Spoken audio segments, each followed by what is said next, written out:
He got caught cheating, and the first words out of his mouth were, "This is your fault for not giving me enough attention." I didn't scream, I didn't cry, I didn't throw a single thing. I just looked at my husband and said calmly, "You're absolutely right." For a brief moment, something like relief crossed his face, as if admitting blame meant the conversation was over, as if I was about to apologize for walking in on my own marriage collapsing. He had no idea what kind of attention he was about to get. Last Thursday, my business trip ended early. A weather delay canceled my return flight and put me on an earlier one. I didn't text him. I thought I'd surprise him, bring dinner home from that Thai place he liked, but never bothered picking up himself. The surprise was mine. I walked into our bedroom at exactly 4:47 p.m. My husband of 11 years was in our bed, with a woman. She was his private wellness consultant, the one he'd claimed was helping with mobility and recovery, the one who came to the house twice a week, the one whose sessions I paid for without ever questioning it. The bed was ours. The sheets were ones I picked because he said he didn't care about thread count. Apparently, he cared about something else. For 3 suspended seconds, nobody moved. She snapped out of it first, scrambling for her clothes, eyes wide, face flushed with panic. He just sat there, staring at me like I was the intruder.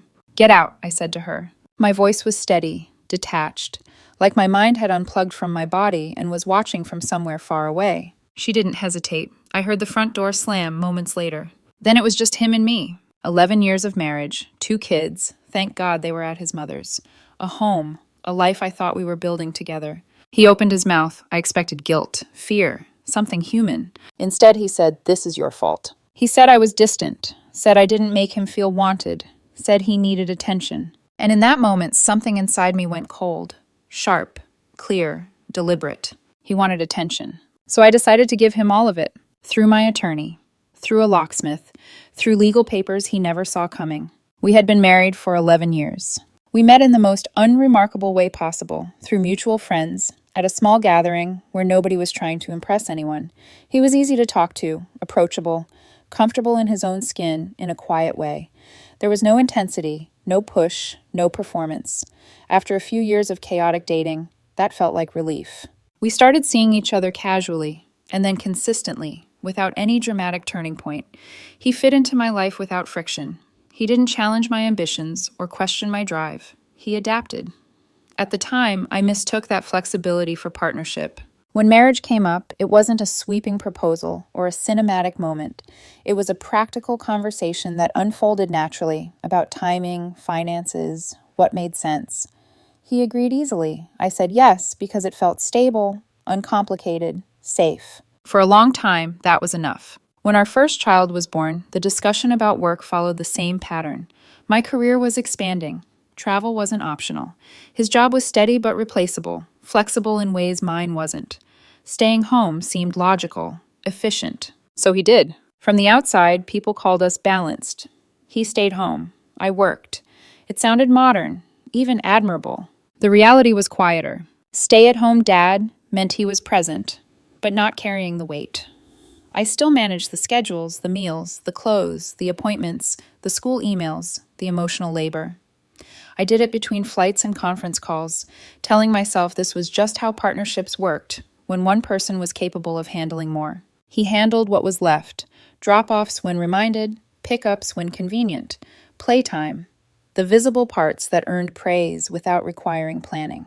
The lifestyle grew around that imbalance. The house, the schools, the private lessons, the comfort of never worrying about bills. All of it rested on my income and my attention, but over time, that attention became an expectation rather than a contribution. He began to resent my absence while benefiting from it. When the private in-home sessions started, it didn't feel suspicious. He said the gym was inconvenient. Too much effort. He wanted something structured but easy. Mobility, recovery, wellness. Someone who could come to the house and work around his schedule. I trusted him. Trust, once established, becomes invisible. Looking back, the warning signs were subtle. The passive comments, the complaints about feeling overlooked, the way he talked about my work as something that happened to him rather than something that supported our family. I thought he was lonely. I didn't realize he was bored. Bored with a marriage that required accountability. Bored with a role that gave him comfort without responsibility. Bored enough to start telling himself a story where his choices were justified and mine were to blame. So when I walked into our bedroom and found him in our bed with her, his reaction made sense. He didn't apologize. He accused. Said I was always gone. Said I didn't make him feel wanted. Said this was what happens when a woman chooses work over her husband. That was when I understood something clearly. 11 years hadn't been a misunderstanding. They had been a slow erosion, and I was finally done pretending not to see it. The affair didn't begin with secrecy. It began with permission. Not the kind you give out loud, but the kind that forms quietly when trust goes unquestioned and routines go unexamined. When the private sessions became part of our schedule, I adjusted around them without thinking. If I was traveling, he booked them during the day. If I was home, he said they helped him feel more balanced, more like himself. I nodded, distracted, already halfway into my next obligation. Nothing about it felt urgent enough to question. He started talking about his body more, how stiff he felt, how tired, how unseen. He didn't say unloved, not yet, just underappreciated. I listened when I could. When I couldn't, I told myself we'd talk later. Later never came. Small things shifted. He stopped initiating conversations unless they were complaints. He grew sharper when I forgot minor details, quieter when I tried to talk about mine. If I mentioned exhaustion, he dismissed it. If he mentioned feeling neglected, it became a referendum on my priorities. Still, I didn't suspect infidelity. I suspected dissatisfaction, a midlife malaise, the kind people talk themselves through. The woman came up more often in conversation, not by name, but by function. What she suggested, what she noticed, what she validated, how she really understood what he was dealing with physically. That should have registered. Instead, I felt relief. Someone else was listening to him. Someone else was absorbing the complaints. I told myself this was healthy, that support didn't have to come solely from me. I didn't realize how quickly support becomes intimacy when boundaries aren't guarded. He began rearranging his days around those sessions, became protective of that time, defensive if anything interfered. If I needed help during those hours, he'd sigh, like I was being unreasonable for not respecting something important. Important to whom? The distance between us didn't feel dramatic. It felt dull, quiet, heavy. We spoke less, but when we did, it was functional. Parenting logistics, bills, schedules, the mechanics of a life that still looked intact from the outside. At night, he turned away more often, claimed exhaustion, claimed stress, claimed I wouldn't understand because I was never home anyway. That was new. The idea that my work that sustained our entire life, was now evidence against me. He never asked me to slow down, never asked what I needed. He just began quietly reframing the story, positioning himself as deprived and me as absent. I sensed something shifting, but I misread it. I thought he wanted reassurance, more presence, more softness. I made small adjustments, earlier calls, shorter trips when possible, checking in more frequently. It didn't help. If anything, he seemed irritated by the effort. Because the issue wasn't distance. It was accountability. By the time I walked into our bedroom that afternoon, he had already decided who was at fault. That's why he didn't panic. That's why he didn't beg. That's why, with the evidence standing right in front of him, with another woman in our bed, his instinct wasn't shame. It was blame. The seeds had been planted long before I opened that door. All I did was finally see the harvest. Time didn't slow when I stood there. It fractured. One second, I was thinking about whether the Thai food would still be warm. The next, I was staring at my own bedroom, my life, split cleanly in half. My husband was in our bed, not alone. The woman froze first. Then she moved, fast, frantic, grabbing for her clothes like the room had caught fire. I noticed absurd details, her hands shaking as she searched for her shoes, the way she avoided my eyes, the sheet slipping as she yanked it back into place. My husband didn't move at all. He didn't cover himself, didn't jump up, didn't look ashamed. He looked annoyed, like I'd interrupted something inconvenient. "Get out," I said to her. My voice didn't sound like mine. It was calm, distant, clinical. I didn't raise it. I didn't need to. She didn't argue. She rushed past me, clutching her bag. The front door slammed hard enough to rattle the walls. Then the house went quiet. Too quiet. 11 years collapsed into a single breath. I looked at him, really looked at him, the man who had grown comfortable letting me carry the weight of our lives while he rewrote the rules to suit himself. He spoke first. "This is your fault." The words landed flat, not shocking, confirming. "Excuse me?" I said. "You're never here," he snapped. "Always working, always gone. When's the last time you actually looked at me? When's the last time you made me feel wanted?" There it was, the speech he'd rehearsed, the story he'd decided on long before I opened that door. I felt heat rise in my chest, and then vanish, replaced by something colder, clearer. Anger would come later. Right then, calculation took over. "You're right," I said. He blinked, actually blinked. "I haven't been giving you enough attention," I continued. "That changes today." "What does that mean?" he asked, irritation giving way to uncertainty. I didn't answer. I turned around, walked out of the bedroom, grabbed my keys, and left the house without another word. I didn't slam the door. I didn't look back. I drove until my hands stopped shaking, checked into the nearest hotel, sat on the edge of a bed that smelled faintly of disinfectant and recycled air. The Thai food sat unopened on the nightstand, already cold. Then I started making calls. First, a divorce attorney a colleague had used years earlier. I left a message, explained, briefly, what I'd walked in on, asked for the earliest possible consultation. Second, a locksmith. Emergency services. I scheduled him for the next morning at 8:00 a.m., a time I knew my husband would be out dropping the kids at school. Third, my brother.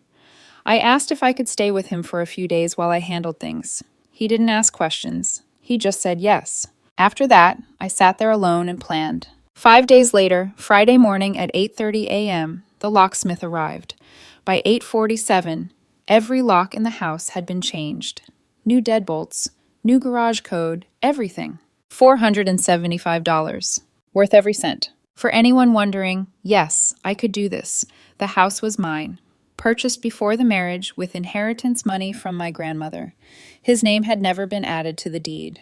My attorney confirmed I was within my rights to secure my property, especially given the circumstances. He realized something was wrong around 11:00 a.m. My phone lit up. "Why isn't my key working? Did you change the locks? Are you serious? You can't do this. This is my house too." I didn't respond. Everything went through attorneys now. That was my rule. He showed up at my brother's place around 2:00 p.m., pounding on the door, furious, controlled anger, cracking through every word. My brother answered. "She's not here," he said evenly. "And even if she were, she doesn't want to talk to you." "This is insane," my husband snapped. "She can't just lock me out?" "Pretty sure catching you with another woman in her bed gives her some options," my brother replied. His face tightened, not panic, not tears. Disbelief, the kind that comes from realizing control has slipped. He didn't apologize. He didn't explain. He threatened. "She's going to regret this," he said coldly. "I'll take everything." Then he left. I documented it all. Monday morning at 9:00 a.m. sharp, my attorney had him served with divorce papers. Not by mail, but by a process server who showed up at his mother's house where he'd been staying. The attention had officially begun, and it wasn't going to stop there. I thought I would feel relief once the papers were served. I didn't. What I felt was emptiness, wide, quiet, and strangely steady, like my body had decided to shut down anything unnecessary so I could function. Anger stayed distant. Grief hadn't arrived yet. I was operating on instinct, on procedure, on lists. That didn't stop everyone else from reacting. The first call came less than 20 minutes after he was served. His mother. "What is wrong with you?" she demanded, skipping any pretense of concern. "You're divorcing him over one mistake." "With respect," I said, my voice even, "I'm not discussing this with you." "He's devastated. The kids are confused. You're tearing this family apart." I stood there in my brother's kitchen, phone pressed to my ear, watching the coffee go cold on the counter. "He tore this family apart when he decided our bed was available to another woman," I said, not when I responded. Silence. Then she tried again, softer this time. "He said you've been distant, always working, that you pushed him away." "Did he also tell you I've been working 60-hour weeks to pay for the house he lives in, the car he drives, the sessions with the woman he was sleeping with, and the schools he insisted our kids attend?" I asked. "That kind of distant?" More silence. "I won't be discussing this again," I said. "If you need to pass along messages, my attorney's information is in the papers." I hung up before she could respond. The numbness held. For a while. Then the messages started. His sister left a voicemail calling me cold, calculated, accusing me of weaponizing the legal system. I saved it. A mutual friend texted to say maybe I was overreacting, that marriages were complicated, that everyone makes mistakes. I didn't reply. Another message came through, this one angrier, saying I deserved what happened because I prioritized work over my husband. I forwarded everything to my attorney. The pattern was obvious and deliberate. The real break came with the kids. My daughter came back from a weekend at his mother's house quieter than usual, clingier. When I tucked her in that night, she hesitated before asking, "Mom, did you hurt Dad?" My blood went cold. "What?" I said gently. "No, of course not. Why would you think that?" She looked at her hands. "Grandma said Dad left because you were mean to him." I knelt in front of her bed, my knees pressing into the carpet. "Sweetheart," I said slowly, "I have never hurt your father. Never. Grown-ups can have problems without anyone being bad or violent. This is not your fault, and you don't need to worry about choosing sides." She nodded, but the doubt lingered in her eyes. That was when the numbness cracked. I called my attorney the next morning. An emergency motion was filed immediately, restricting my mother-in-law from discussing the divorce or making any disparaging comments about either parent in front of the children. Standard, necessary, protective. Apparently that sent a message, because 2 days later, he showed up at my office. I was in a meeting when my assistant buzzed in. "Your husband is here. He says it's urgent." I excused myself and stepped into the hallway. He looked tired, but not remorseful. Irritated, like I had escalated things beyond what he'd expected. "We need to talk privately," he said. "I've told you everything goes through attorneys." "Screw the attorneys," he snapped. "I want to talk to my wife." "I'm not your wife anymore," I said. "Not emotionally, and soon, not legally." "You're being cruel," he said. "I made a mistake." "One mistake?" I asked. "Or a series of choices followed by blaming me for them?" He looked away. "I was scared," he muttered. "I didn't mean what I said." "You meant every word," I replied. "You just didn't expect consequences." His jaw tightened. "You're enjoying this." "I'm protecting myself," I said, "and our kids." He leaned closer. "I'll make sure you regret this." That was it. I turned back towards my office. "Leave now, or I call security." He left, but not before I documented everything. The threat, the witnesses, the pattern. By the time I sat back down at my desk, the numbness was gone. In its place was something solid. Resolve. Once he got a lawyer, he became bold again. Not emotional, not apologetic. Confident. His first demand letter arrived like a declaration of war. He wanted the house, the one purchased before the marriage with my grandmother's inheritance. He wanted spousal support at a number that assumed I would panic. He wanted full custody of the kids. He wanted me to cover his legal fees. He wanted half of my retirement. Reading it, I realized something unsettling. He truly believed he was going to win. My attorney dismantled the letter line by line. Property records, financial statements, proof that he hadn't worked in years, clear documentation that the lifestyle he now felt entitled to had been funded entirely by me. The response was firm, polite, final. A few days later, his second legal move arrived. This time, he claimed I had abandoned the marital home. That accusation wasn't random, it was strategic. Abandonment shifted blame. It reframed him as the stable parent, the one who stayed, the one holding things together while I walked away. That was when I remembered the security cameras. I had honestly forgotten they existed. Installed years ago, never checked. When my attorney pulled the footage, the timestamps spoke for themselves. He and the woman, in our bed. On the exact afternoon, I returned early. There was no narrative left to argue. The footage was forwarded to his attorney. The third letter came quieter, more cautious. The demands softened. Legally, his leverage was slipping. So he changed arenas. He began telling his story socially, fast, carefully, and before I could respond. He didn't tell people he cheated. He said he had been emotionally neglected. He said I talked down to him, that I made him feel inadequate, that nothing he did was ever enough, that living with me felt like constant criticism. He presented himself as calm, reasonable, wounded. People didn't confront me. They sympathized with him. Friends checked in with concerned tones. Conversations felt preloaded, like decisions had already been made in rooms I hadn't been in. I didn't correct the story. I documented it. Texts, voicemails, messages where he framed himself as the long-suffering husband who had finally broken. At the same time, his mother focused her efforts elsewhere. The kids. She never attacked me directly. She didn't need to. She talked about feelings, about how sad their father had been, about how men sometimes shut down when they feel disrespected, about how words can hurt deeply. Nothing overt, nothing I could object to without sounding defensive. The shift showed itself quietly. My son came home withdrawn. He stayed close to me, but avoided eye contact. When I asked about his weekend, he shrugged. It was fine. He didn't elaborate. My daughter didn't hold it in as well. That night, while I was tucking her in, she hesitated, then asked, "Mom, Did you not like Dad very much? My chest tightened. What makes you ask that? I said carefully. Grandma said you used to talk to him like he wasn't important, she replied, that you made him feel small. My son sat nearby, silent, staring at the floor. His hands clenched in his lap. He didn't say a word. I knelt in front of them. Adults can hurt each other's feelings without anyone being bad, I said evenly. What happened between your dad and me is something grown-ups handle. It's not for kids to fix. My daughter nodded, but she didn't look convinced. My son stayed quiet.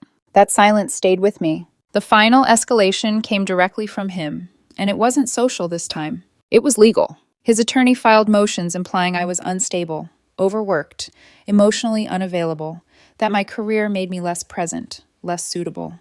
And then he said it out loud. During a custody exchange, close enough that no one else could hear, he leaned in and said, "If you keep pushing this, I'll make sure you don't see the kids as much as you think you will." It wasn't shouted. It wasn't dramatic. It was calm, confident, a threat wrapped in certainty. That was the moment I understood exactly what he was willing to do. Not just rewrite the marriage, but weaponize the children. That night, I sat alone and realized the fight had shifted. This was no longer about divorce. It was about survival. That was the first night I couldn't sleep. Not because of anger, not because of grief. Because of fear. The house was quiet in a way that felt unfamiliar now. Too still, too hollow. I lay awake replaying his words over and over, not the volume of them, but the certainty. The confidence with which he had said he could take my children away from me. I had handled everything else with precision. The legal strategy, the documentation, the silence. But this cut somewhere deeper. In the following days, the weight of it settled into my body. I moved through work on autopilot, answered emails, sat through meetings, nodded at the right moments. From the outside, nothing looked different. Inside, everything felt brittle. I started questioning myself in ways I hadn't before. Had I worked too much? Had I missed something essential while I was busy holding everything together? Had I underestimated how easily a narrative could be twisted when repeated often enough? I hated that he'd done this to me, that after everything, after the betrayal, after the lies, he still had the power to make me doubt myself. The kids felt it too. My daughter became clingier, needing reassurance in small, constant ways. She asked what our schedule would be next week, and the week after. She wanted certainty I couldn't fully give yet. My son withdrew further. He stopped asking questions altogether. When I tucked him in, he'd nod when I spoke, but his eyes stayed fixed on the wall. He was listening, absorbing, but not offering anything back. That scared me more than tears would have. I didn't talk badly about their father. I didn't correct the story they were being fed. I just tried to be steady. But steadiness takes energy. And I was running low. One evening, after the kids were asleep, I sat alone at the kitchen table and stared at the stack of papers my attorney had given me. Motions, responses, timelines. Everything reduced to ink and margins. This was my life now, measured in filings and deadlines. I thought about the early years, about how uncomplicated everything had seemed, about how easily I'd believed that being capable meant being safe, that carrying more meant being respected. I realized how wrong that had been. Capability doesn't protect you from being blamed. Silence doesn't protect you from being rewritten. And love doesn't protect you from entitlement. For the first time since this began, I cried. Not loudly, not dramatically. Just quietly, with my hands pressed to my face, trying not to let the sound carry down the hallway to my children's rooms. I cried because I was tired, because I was scared, because I had done everything right, and it still wasn't enough to stop him from trying to hurt me where it mattered most. By morning, the fear had hardened into something else. Resolve sharpened by necessity. I couldn't afford to wait for things to get worse. I couldn't hope he'd stop. I couldn't trust that silence would protect my children from the damage already unfolding. When I sat across from my attorney later that day, I didn't hesitate. "We need to address custody," I said, formally, now. She nodded, already prepared. "I agree. This is the point where we stop reacting."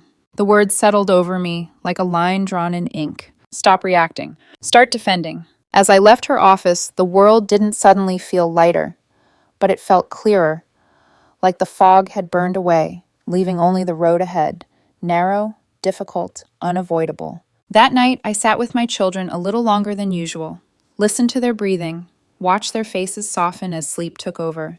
Whatever he tried next, whatever story he told, whatever threat he made, I wasn't walking into it blind anymore. I was ready. The custody evaluator was appointed 2 weeks after he made the threat. There was no ceremony to it, no dramatic hearing, just an email, a name, a date, a quiet reminder that what had once been private was now being examined by someone with a clipboard and no emotional investment in either of us. That scared me more than any argument had. Because once this started, it wasn't about who spoke louder or who looked more wounded. It was about facts, patterns, what could be proven. He didn't seem worried. If anything, he looked reassured. "This is fine," he said the first time we crossed paths after the appointment. "They'll see who's actually been there." He said it calmly, confidently, like someone who believed the truth favored him. The evaluator met with us separately at first. Neutral space, neutral tone, questions asked without judgment. I answered carefully, without embellishment. Not because I was trying to appear perfect, but because exaggeration has a way of collapsing under scrutiny. When it was my turn to submit documentation, I didn't hesitate. I brought calendars. Not one, years of them. Digital schedules synced across devices. Color-coded blocks marking school events, doctor's appointments, parent-teacher conferences, recitals, practices, email confirmations, sign-in sheets, messages exchanged with teachers and coaches, receipts from pediatric visits, notes I had kept because my work trained me to track details, to assume that someday I might need them. I didn't present them like a victory. I just handed them over. "I keep records," I said simply. The evaluator nodded and moved on. When it was his turn, he came in relaxed. Open posture, easy smile. He talked about being available, about having time, about how hard it had been feeling pushed aside in the marriage. The evaluator asked him questions anyone who spends real-time parenting could answer without thinking. Our daughter's teacher's name, our son's pediatrician, the last school event he'd attended on his own. He paused. Not dramatically, not long enough to look guilty. Just long enough. He guessed, corrected himself, shrugged, said he didn't remember specifics because I usually handled those things. The room didn't react, but something shifted. Later, the evaluator turned to the affair. By then, it wasn't a rumor or an accusation. It was part of the legal record. Under formal questioning, the wellness consultant he'd been seeing gave a statement. She confirmed the relationship had lasted for months, that he initiated it, that he complained about me and talked openly about wanting out of the marriage, that it wasn't impulsive but repeated and planned around my absences.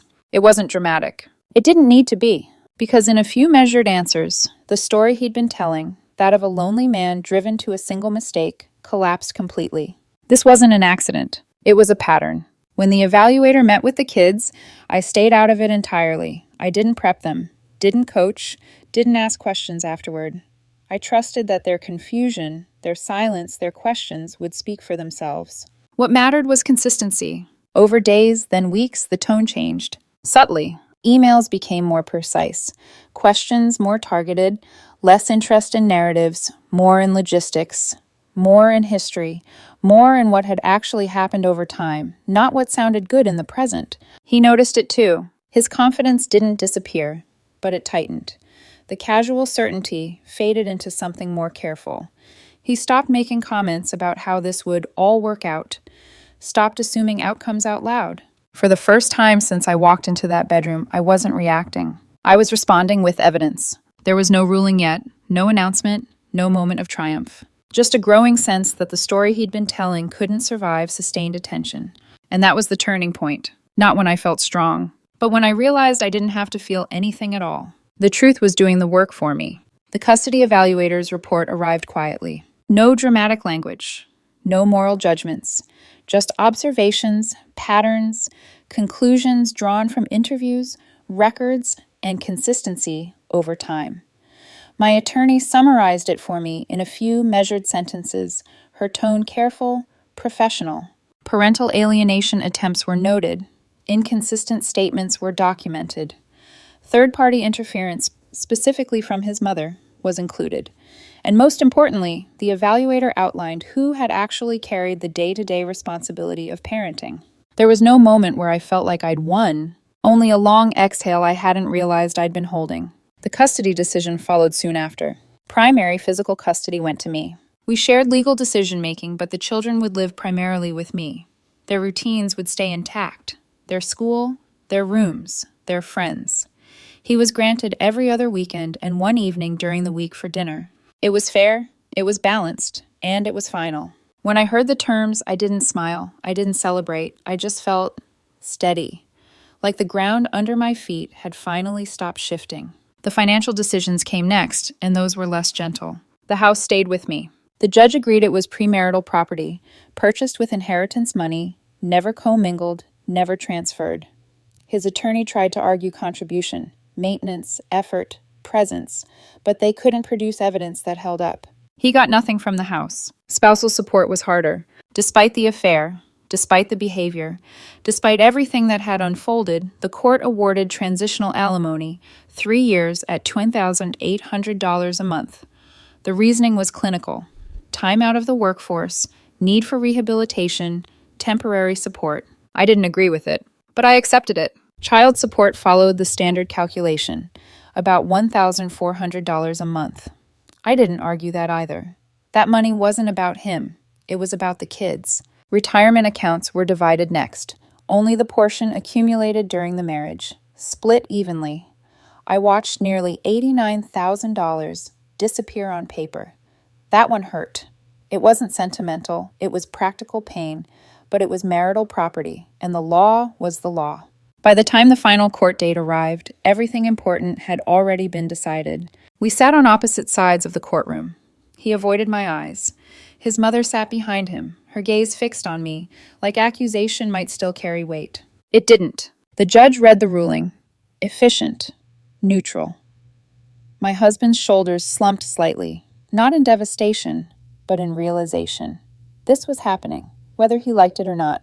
When it was over, I waited for something to rise up in me. Triumph, vindication, relief strong enough to feel like joy. None of it came. I just felt tired. Outside the courtroom, his mother cornered me briefly in the hallway. "I hope you're happy," she said, sharp and quiet. "You've destroyed him." I looked at her for a long moment. "I didn't do anything," I replied. "I responded to what he chose to do." Then I walked away. The aftermath unfolded quickly. He stayed with the woman he'd been seeing. For a while. It didn't last. She was fired from her job after a formal complaint was filed, not because of the affair itself, but because she'd violated professional boundaries by sleeping with a client. Policies don't care about excuses.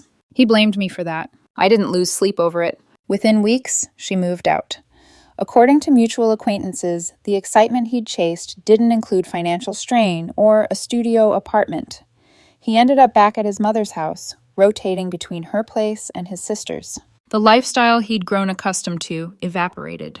No house, no flexibility, no control over the narrative anymore. Meanwhile, the kids adjusted. They slept in their own beds at my house, woke up to the same routines. Their father picked them up on his weekends and brought them back on time. Polite, distant, procedural. That was the new normal. One evening, weeks later, a text came through from him, the first direct contact since everything finalized. "I know you probably hate me, but I want you to know I'm sorry, not just for what I did, but for how I handled it.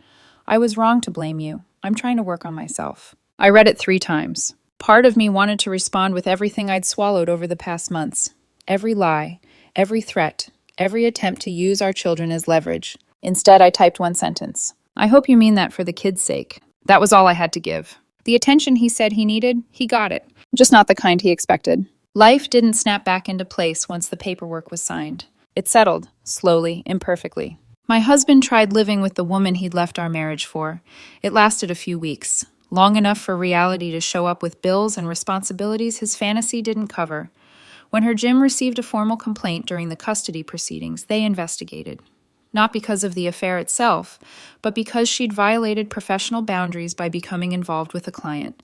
She was fired quietly, no scandal, no dramatic confrontation, just a door closing. After that, the excitement evaporated. She moved out. He drifted, spending time at his mother's house, then with his sister. Nothing stable, nothing like the life he thought he was stepping into. I didn't track the details. I didn't need to. My focus narrowed to the only thing that still mattered. The kids. Their room stayed the same. Their school stayed the same. Routines returned, backpacks by the door, mismatched socks, the ritual chaos of mornings. Stability doesn't announce itself, it repeats. One evening, after the dust of the divorce settled, I sat with them on the couch before bed. No courtroom vocabulary, no blame, no sides. Sometimes, I said, grown-ups can't keep the promises they make to each other, but that doesn't change how much you're loved. My daughter's voice was small. You're not mad at us? No, I said, never. My son didn't ask anything. He just leaned against me, quiet but present, like he needed confirmation that love wasn't conditional on what had happened. You don't have to choose, I told them. You don't have to fix anything. You are loved by both your parents. That part doesn't change. It was enough. I wasn't dating. I wasn't searching. Healing didn't look like replacing what I lost. It looked like understanding it. Therapy helped. With the anger I postponed, with the doubt I carried, with the weight I had pretended didn't exist. Weeks later, my ex texted, an apology, short, measured. I didn't analyze it. I didn't argue. I replied simply, I hope you mean that, for the kids' sake. That was all. If you've made it this far, thank you for staying with me through this story. I didn't share it for sympathy or to paint myself as the hero. I shared it because situations like this happen quietly, and too many people stay stuck because they're told they're overreacting, or worse, that it's their fault. You're not crazy for setting boundaries, you're not heartless for enforcing them, and you're not wrong for choosing stability over chaos, especially when children are involved. If you've been through something similar, or you're navigating a situation that feels confusing or isolating, feel free to share your experience in the comments. Sometimes knowing you're not alone makes all the difference. If this story resonated with you, consider liking the video, sharing it with someone who might need it, and subscribing for more real-life stories about boundaries, accountability, and rebuilding after betrayal. Thank you for listening. Take care of yourself, and take care of each other. If there's a lesson, it's not glamorous. Document everything. Stay calm. Don't let someone else rewrite your reality because you were too stunned to speak. You may lose money. You may lose time. You may walk away tired instead of triumphant. But if you protect your children, keep your integrity, and refuse to become the villain in someone else's version, you keep what matters. And that is enough.